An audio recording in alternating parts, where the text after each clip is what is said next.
This channel does not promote any violent, harmful, or illegal activities. All content provided by this channel is meant for an educational purpose only.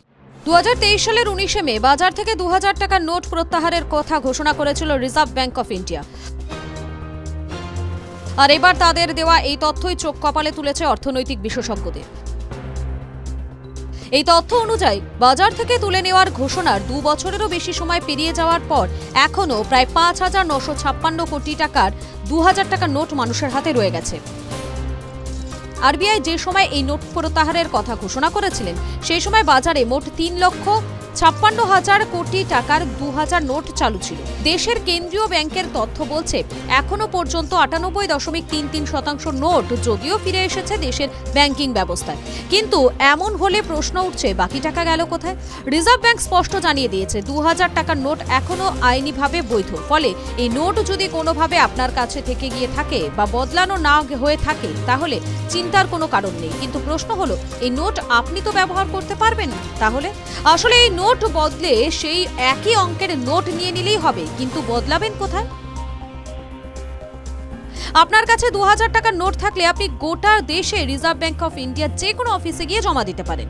Kolkata ছাড়া আরও 18টি জায়গায় রয়েছে RBI এর office, সেখানে গিয়ে আপনি নিজের ব্যাংক অ্যাকাউন্টে ওই টাকা জমা করতে পারবেন।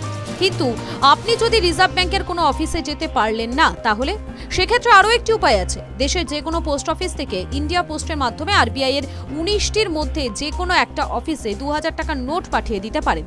সঙ্গে অবশ্যই আপনার নিজের ব্যাংক ডিটেল দিতে হবে আপনাকে, তাহলেই সেই টাকা সরাসরি আপনার ব্যাংক অ্যাকাউন্টে জমা হয়ে যাবে। TV9 Bangla digital.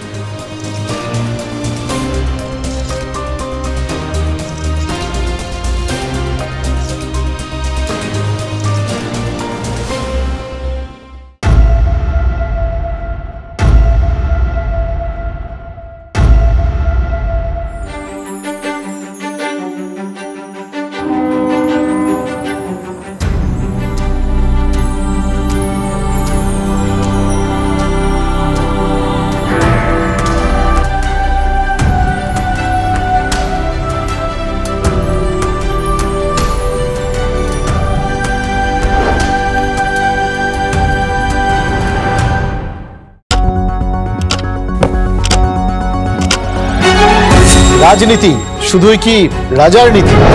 রাজা উজিরের চোখে নয়, আপনার আমার চোখে সমাজের ছবি।